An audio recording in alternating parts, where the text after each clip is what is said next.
My name is Ben Lovell. I'll be one of your hosts today, and I'm joined by Daniel Neville. Hi. So, hi Dan, thank you for joining me today. We are going to be cracking straight on. So we have round one. We have Luke Parks, our reigning European champion. He's versus Kieron Willoughby. So we'll pass over straight to them now. And then if you want to tell us why they get started about their decks and what's got going on here. So Luke, at the European Championship, he was playing Goki, which was a going first deck. Mm-hmm. We see here for this event that he's playing Danger BA, which is very much a deck that's aiming to go second and to just push a lethal turn on first turn. Then Kieron is playing Lightsworn. Which is going to try and establish a board. He's going first here. Yes. And we have his hand here as well. So we see that in his hand he has Photon Trasher, he has Raiden, which is summoned there. And he has Solar Recharge. So he's going to draw 2 off Solar Recharge. So looking at the lists here, what Kieron is wanting to establish is he's going to want to try and get Fairy Tail Snow Engrave. Yep. Because we know the BA lists are playing Kaijus. Brilliant Fusion is an excellent draw because he didn't open that card. He didn't see the Garnet. He didn't draw the Garnet either, which is very nice. As we can see on the camera here, he is actually playing Judgment Dragons in the list, which is very interesting. So he's after sending a Gem Knight monster, and he's sent Wolf. Is that Tourmaline? I think not even Garnet. Quite possibly. Yeah. Yeah. Okay, so he's avoiding. He's also playing Garnet. 2 Tourmalines. Okay. So the likelihood of bricking on it is much lower. What would you say with that? Would you rather run 2 and be more likely to see it in your hand, or 1 and potentially not be able to activate the Brilliant Fusion? I would just play the 1 of.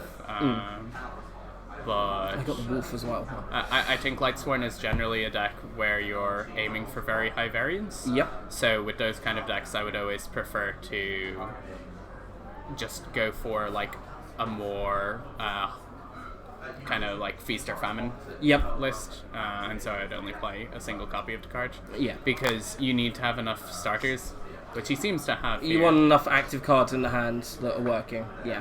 That makes sense. So we see him making a Decode Talker. Yep.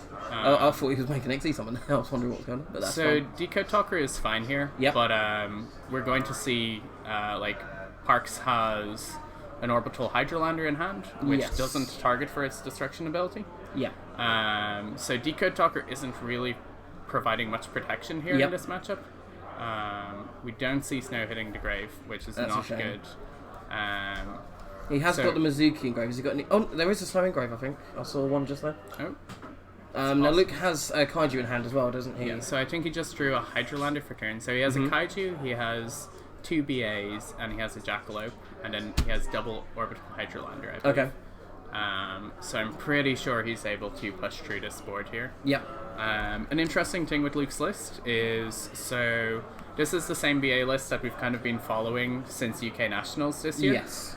And so at UK Nationals we saw the Dante's Cat build where Cat was summoning Notoria Beast, and it was very much teched to deal with Sky Striker. Yeah, the only spells and traps in it were Sekka's Light. So this list is also playing only Sekka's Light. Yep.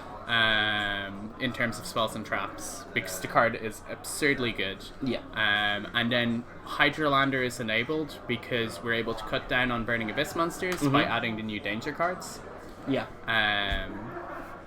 Now the interesting thing here is at the previous events, so in Utrecht we saw the deck stop focusing on Striker and go to maining multiple Kaijus. Yep.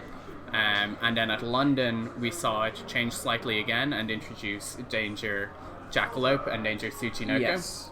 Because the 2 of them give you kind of extra redundancy where you have a bunch of level 3s that you can summon. I can see here he's using the extra monster zone provided by the Decode Talker rather than actually taking his zone out, which is making more use of the monster on Kieran's side of the field as well. Yeah, exactly. Like, he's not planning on really fighting the Decode Talker, or if he is going to fight the Decode Talker. So we see Snow's effect being used here. Which prevents the Dante milling as well, which is a huge benefit. Yeah. It definitely interrupts what Parks is doing here. Now, the fact that he didn't summon it under the Decode Talker, I'm slightly confused by. Yeah, to increase its attack, and also the effect to prevent cards being targeted as well, or to target it instead. Yeah. So I believe Parks' hand is Kaiju, Double Hydrolander, and Jackalope now. And the Kaiju comes so down. the Kaiju comes down. Because obviously if he destroys the Minerva, the opponent gets the effect, so he's actually getting the extra advantage there. So Kaiju went out of hand so that it wasn't hit by the Jackalope. Yep. So what do we see here? Jackalope And here's is the Jackalope as well. So Jackalope's going to summon Nessie, probably. Yep. But yeah, so that's the really interesting thing with this list, is he's playing Nessie, which wasn't played in the previous lists. Okay, so he's not only going for the level 3s, he has got the other so cards as well. he just has Nessie. So it's just 2 Tsuchinoko, 2 Jackalope, 2 Nessie, which is very interesting. And then the other new card that we've not seen in previous lists is he's also playing Destrudo. So it'll be really interesting to see what he's doing with those. We can only assume that Destrudo is just there to extend his Link plays. It looks like he's just going to be passing here with a Nessie and a Dante. The Dante has a special summon on it, so the Lightsworn player definitely doesn't have the ability to push through this board unless he has access to something like a Judgment Dragon, which he is playing 2 of. Yeah, because there's a Seer underneath as well, isn't there? Okay. So now if you're Kieron looking at the board here, obviously you've got the Dante with the Seer underneath it, and I think it was an Alec underneath as well. Was it? Or was it a Calcab? Might have been Calcab actually. I'm not 100% sure. But if you were Kieron here, how would you approach this board with the field as it is? And obviously we've got the deck list in front of us as well, so we're just having a little look there. So looking at his extra deck, what you could do is Borreload to steal the Dante, just so you don't have to deal with that. But then it does go to grave later eventually. It'll go to grave at the end of Parks' turn. But if you just denied those resources from him for quite a long time, so it looks like So we're seeing Borreload, and then we're gonna get. And that was Borreload using the Trick Clown, Decode, Snow, and the Kaiju. So instead of counting, because obviously with Borreload you require 3 or more monsters, isn't so it? it's 3 or more effect monsters. So he's had to and use the Decode Decode Talker as can one. only count as Link 1 or Link 3. Yeah, absolutely. So that's quite a good way of doing it, and also he's making use of the Kaiju then as well that was given to him. Yeah. In a way. I mean, if your opponent's going to give you free cards, you might as well use them. Yeah. So Borreload seems to be declaring an attack. So he is taking the Dante. The Dante shouldn't be flipped here because Borreload happens before the monsters are flipped. Okay. We can just quickly... As far as I know. Yeah, so it's staying face down. Yeah. Okay. Because it's at the start of damage. Yep. So Borreload has cleared the Dante. He is going to flip summon the Dante and use its effect to mill. Yeah. Which is interesting. If he does do that, the Burning Abyss monsters will still get their effects down. Okay, so Kieran's just taken 1,000 life points as well. As I understand. Trying to think what that would have been from. Did he pay cost? Oh, it's Trick Climb. Oh, of course, yeah, the Trick Climb. Yeah. Trick Climb to summon itself back. You lose 1,000 life points. But you get a free monster. You do? Well, not free, but you've had to pay for it in life points. So he's detaching the graph so that it won't be able to activate its effect because there's no other BA monsters currently in the graveyard. We're seeing Nessie switch to attack and attack Dante. Okay, so I mean that was a good thing for Kieron as well, is he was able to use Dante's effective mill to get some more cards in the grave as well for Snow. Yeah, which so Snow looks like what he's going for now. Yeah. Now, a lot of the Lightsworn lists we've seen a little while ago as well, we haven't seen them as much now, but we're using the Shiranui zombie. And I can see we saw him summon the Mizuki earlier, but is he running any other? What zombies is he running? It is just the Mizuki. So it seems to be Mizuki in the main deck, and then he has access to... Does he have access to No, he hasn't, because we've got the new zombies in the Zombie Horde structure deck as well, but he's not got any of those the new in there zombie either. cards are quite interesting, and hopefully we'll get to see them at some point during the day. Yeah, hopefully.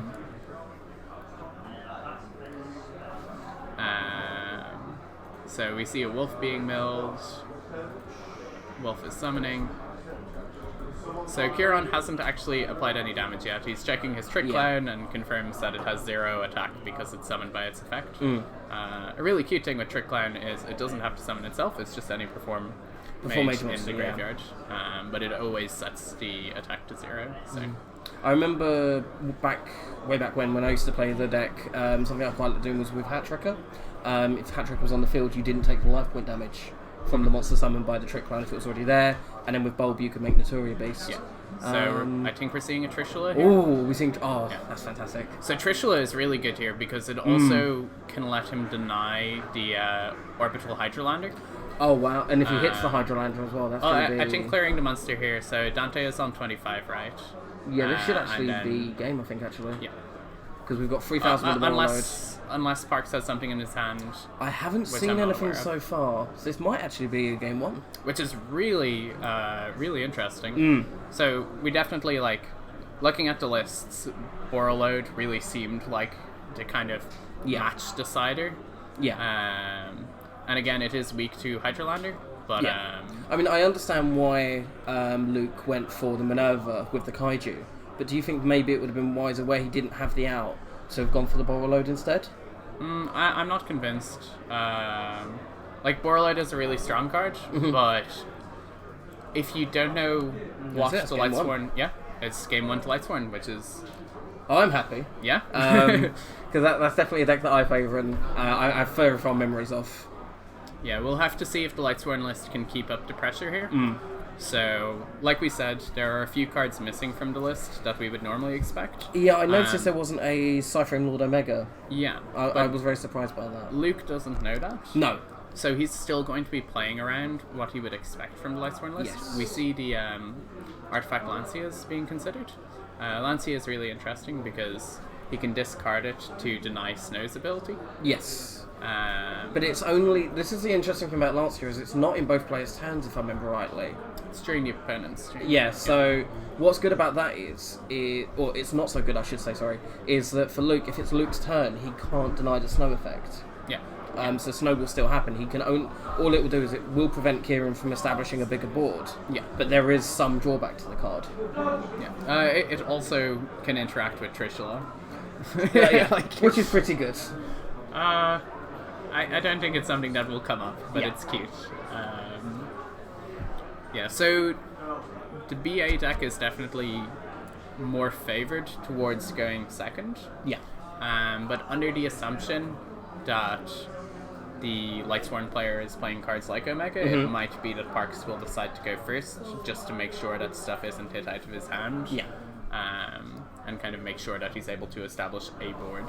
Now, I didn't see what Kieran's side... Because obviously Kieran's going first. Now, his side deck's quite interesting. He has some cards that are really dedicated to going first, but...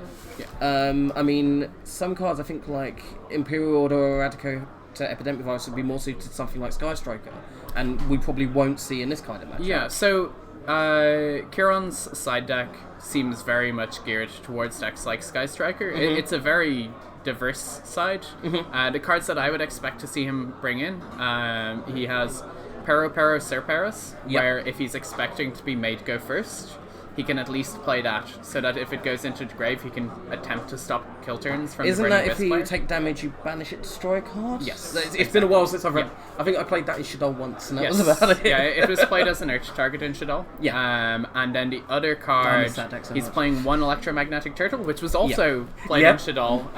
Not in the TCG, because we didn't get it until later. Yes. But in OCG lists, it definitely saw play. And, is that a wolf that's gone to grave? I don't... Oh, it wasn't milled. That's a wolf as cost. He did mill the Phallus, but Phallus only summons off monster effects. I feel so horrible for him. That was... Oh, if that had been a wolf. We see Red and summon. So Parks is sticking with the game plan, going second. And it looks like Kieran's not going to be able to have as big a board as he had last time. The only live card was the Solar Recharge that he could do. Oh, but he did mill in the end phase. It was in the end phase though, so he's going to go down to 7,000 and not be able to make use of it. But it does give another monster for Luke to deal with, I suppose. Yeah, I don't think Burning Abyss really has difficulty dealing with two monsters that aren't interacting at all. Yeah. So we see Rhino Warrior, which is going to stop Burning Abyss monsters destroying themselves. Yeah. And that looks like another Dante coming? Yeah. I think that's a shame. That's the one thing about Fellas. When it first came out, I remember reading it. Like, oh my god, this is amazing. Okay, so we see Valor he on will the Dante. mill for Dante mills cost. for cost. Yeah. So There it goes. he doesn't really care about the attack gain. That's a That's a fantastic very mill. good mill. So we're seeing Fiendish Rhino activate, letting him just send any Burning Abyss monster from his deck to the grave. And we've got the Malicious as well. And we have the Malicious. Wow. So if you don't know Destiny Hero Malicious, it can banish from graveyard to summon a copy of itself. It's also a warrior type. And then he's got the Graphiseer, which makes a lot of sense. That's kind of, I think, the standard play here. So I would be very surprised if we didn't see Luke just pushing for game here. Yep. So we're linking away to 2 Burning Abyss, making Underclock Taker. Again, this is the sort of combo for BA that we saw first at UK Nationals. And it's just such an impactful combo. And he's adding back the Seer as well, so he can do it all again next turn, probably. Well, so he now has access to Beatrice if he wants as well. Something I'm quite surprised by here. Would you have activated Sekka's Light before using the Malicious Well, effect? unless he draws 2 Malicious, he can always just shuffle one back with Very Sekka's true. Light. I don't know. I would probably personally have stuck with the... Oh, he's got the Gallus resolving now. it the other way. Gallus is really strong, so Gallus is burning for 600 here, I believe. Yes, it's 200 for every level, I believe. Yes, correct. And then he's got the Libix as well to summon a BA and negate its effect. Yeah. So he has a lot of stuff going on. Yeah. So we're most likely going to see something like a Boral Sword come down. Yeah. And do a lot of damage. Yeah. I think, to be honest, it's as long as Luke plays this right. I mean, he's still got danger monsters in hand as well. I think this is going to be quite a much more dominant turn than Kieron unfortunately was able to get. Kieron needed to establish more of a board. Yeah. And that's just not happening here. Yeah. So he doesn't hit the danger. So, like, here's the thing: the danger summoning, the draw isn't even as important as it's just getting him free bodies on board. Yeah. From, It's like, a very materials. big one as well. Yeah, it is a big one. And so he's reducing the attack now of Raiden. Yeah. So Raiden is 0 now. Yeah. We're gonna link 4. Yep. Or are we going? Or 3. I don't, unless he wants to summon a Decode Talker. No. I think Boral Sword's possibly Yeah. another one.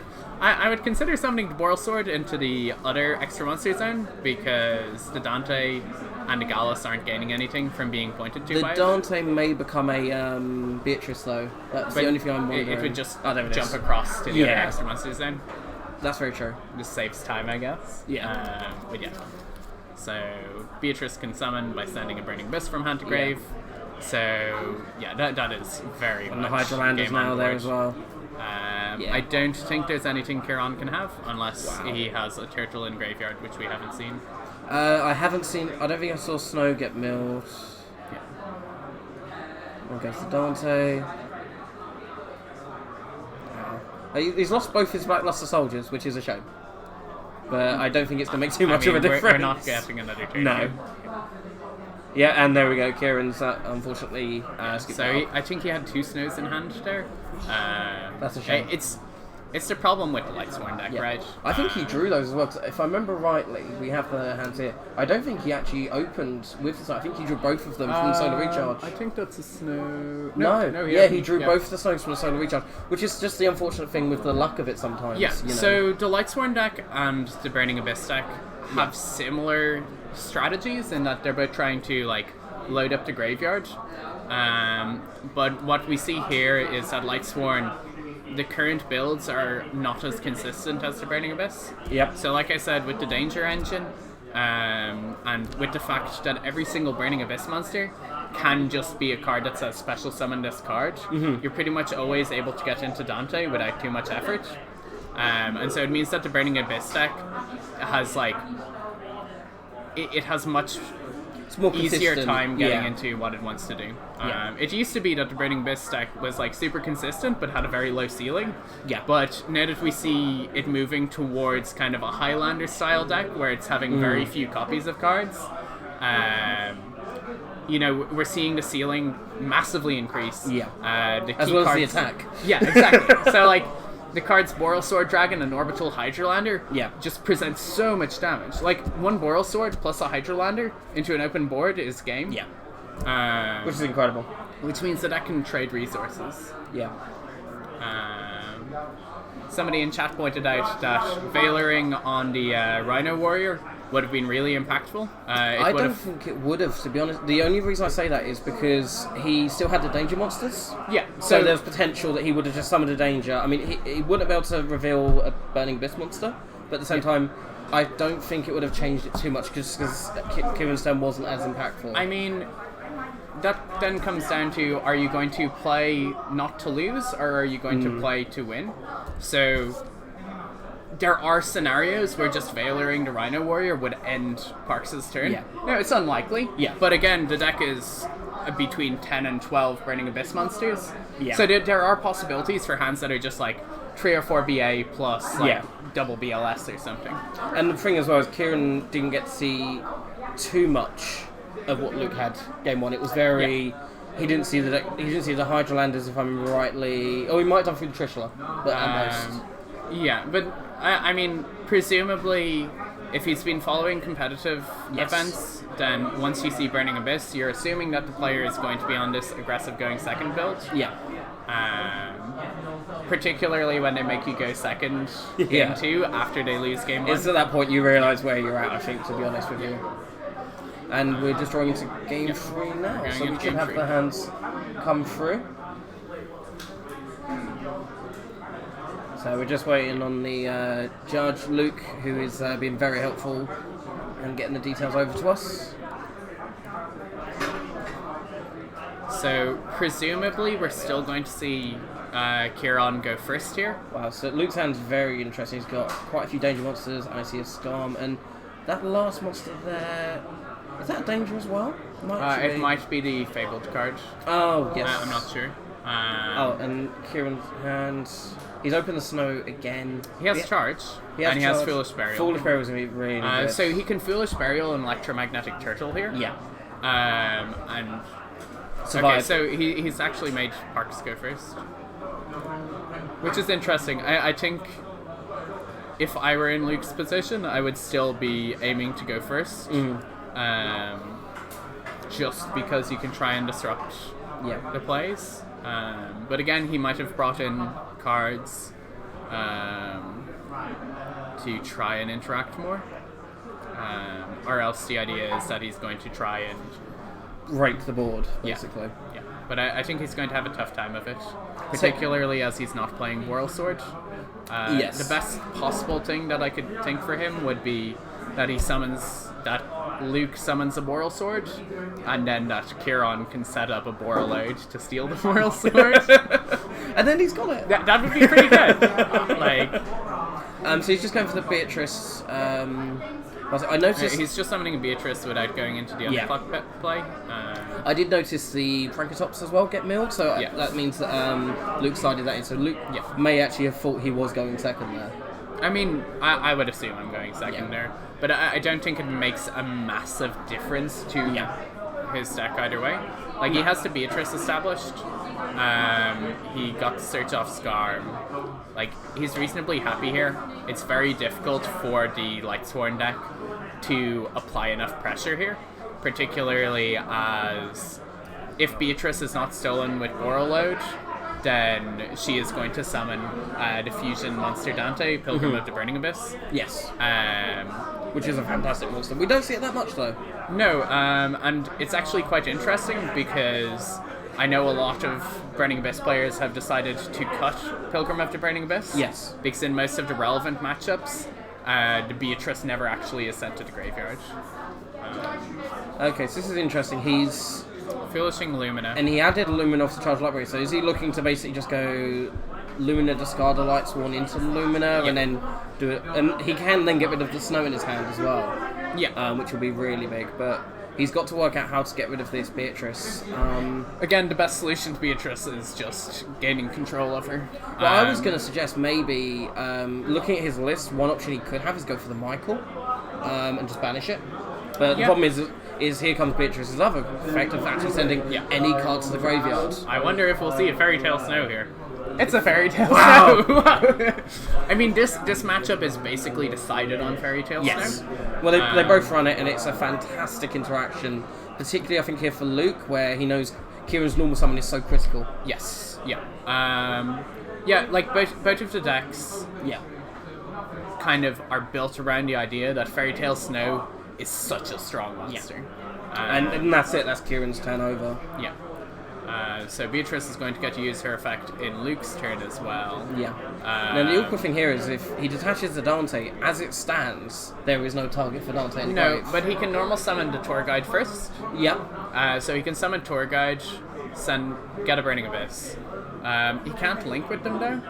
No, it's quite weird. It could be worthwhile. Okay, he's summoning Rhino Warrior, but it could be worthwhile just detaching from Beatrice to send Malicious. Yeah, just to have extra guys. Oh, or is he hoping from the danger he discards a Burning Abyss that then Dante can target? Yeah, that could work.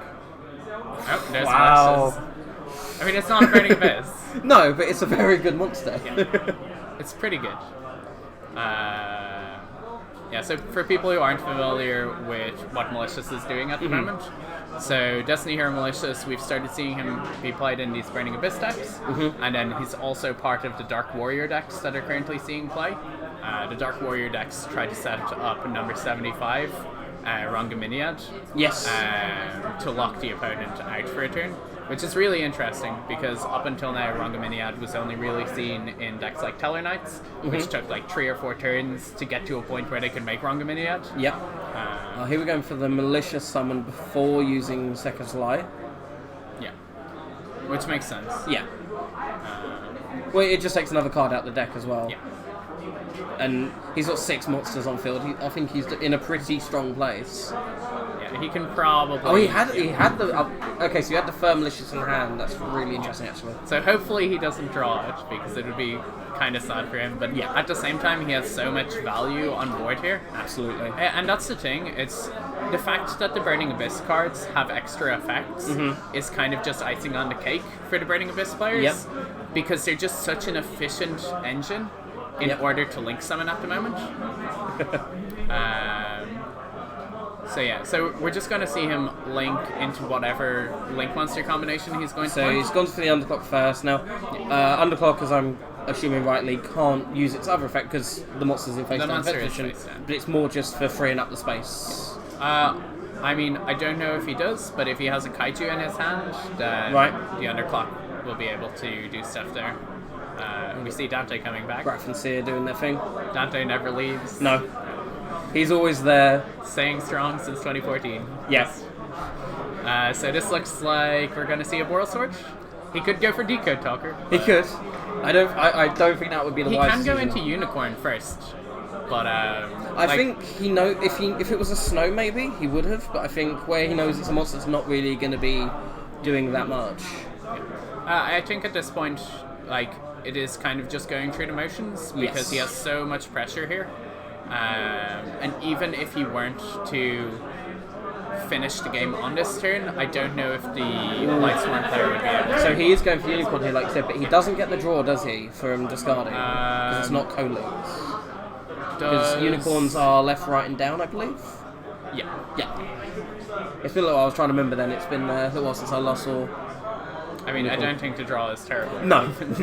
I think at this point, Luke is just basically just trying to clear the field. So, yeah, he summons the Malicious, and that's over 8k damage there. 3, and 2, yes it is, because it's 2,200 on the Unicorn, so yeah. It's unfortunate, because I think the Lightsworn deck could have done a bit more, but... It's just the unfortunate thing, I think both decks rely on some luck in terms of what gets milled and what's in hand.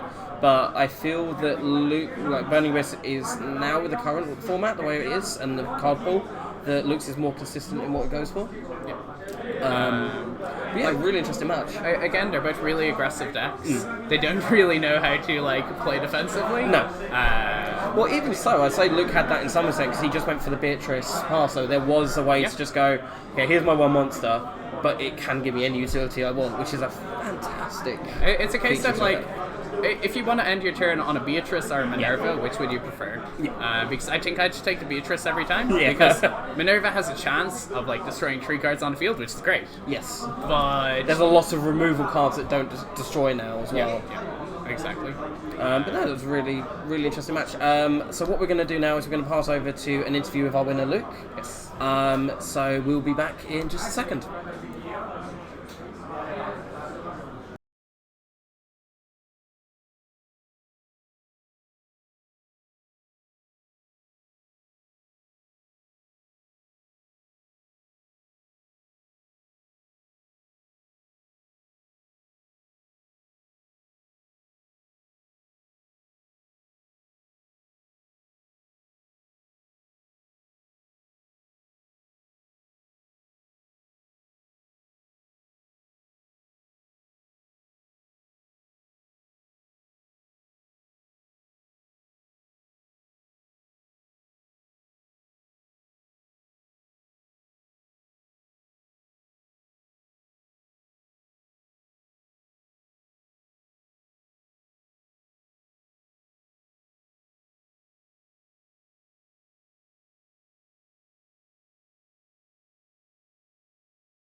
And we are back here with Luke Parks, our round 1 winner and reigning European champion. Yeah. So thanks, Luke, for joining us today. No worries. Interesting round 1 against Lightsworn. How did you feel it went? Yeah, game 1 was pretty awful. Yeah, set up snow, and I was like, if he snows like either of my BAs, might have a problem. He didn't, so I got into the Dante, snowed my Dante, and I'm like, can come back next turn with double Hydrolander. Like, pretty sure I had game next turn. But then the Borrow Load, like, when he had all the monsters, I was like, if he makes Borrow Load, I think he beats me. But I was thinking, he probably won't link away a Link 3 for a Borrow Load, so Yeah. I might be alright. But he made the Borrow Load, and then I couldn't get enough monsters into grave, so that was fine. Yeah. The game plan's to shotgun second, so it didn't bother me that he'd like gone off turn 1 with like snow, brilliant fusion and all that. I just still went second Yeah. game 2. Game 2 really worked out really well. Like, it's quite easy to just OTK through a Raiden pass, I think it was. Yes. Yeah, game 3 made me start, which was fair enough. I expected it, but like. Oh, you it made me did. start. That's one thing we were wondering is, do you expect with the type of deck he was playing and obviously what you're playing, would he force you to go first or second? It's a weird one because like, other than brilliant fusion, his normal summon's like really important. Yes. So if I was playing it, I think I'd have still just gone first. But he made me start because he could realise that I wanted to go second, so like it was fair enough that he made me start. So I just started out 2 of the kaijus, the non-white kaijus, because lights are BLS targets, and for 2 Prankatops because they both suck going first, but Prankatops is probably better. Yeah, well, it's available then It's to like interact. actually playable turn 2. Yeah. But I could set up a Beatrice, search the tour guide, and then I had Snow online, so like if I ever drew a Hydrolander it was game. I had to check that Beatrice could definitely send Sekka's Light to get the double Mali out my hand, but like other than that it was fine. Because that's what we noticed when you had the Malicious and then you had Second's Light, and then when you revealed the third Malicious, it was quite... it seemed quite unlucky, but that's the great thing I suppose with Second's Light, you can reset your hand a little bit. It's good. Like, so we're in an 8-round tournament, which obviously you're not unfamiliar to the longer events, but Is there any particular matchups you're concerned about or anything you're interested in? I mean, I don't really want to play against FDK, but nobody ever does. It's just one of those decks. I played it for London. It was really good. My friends are in Pasadena, like Omar and Jake. They're all in Pasadena, so they should be doing well. Darren. But yeah, I didn't have the cards for FDK, so I just so you're going for the consistent burning business. And I like BA. I was gonna play at London before I found out about FDK. So right. Me and Tom Rose have worked on it a lot. Yeah. So a lot of inspiration. He is a very good person to talk burning abyss about. So yeah, it was all good. Really? I think I really like this. There's a couple of cards different to Tom's, but okay. So is that something you disagreed with him about? Or? Well, we've been arguing about Darkland Dragon for weeks. Right. He likes it, I don't. It's amazing when you drop it, but you have to have 3 darks. You don't always have snow.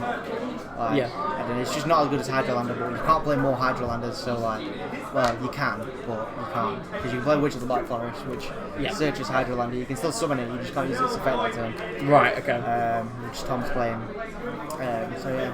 Okay, well, thank you very much for joining us. Well done on the round 1 win. Hopefully, many more to come. Yeah, 7 more and then I'll go home. Definitely. Well, thank you very much, Luke, and good luck in the rest of the tournament. Yeah, no worries. Thanks a lot. Thank you. Cheers.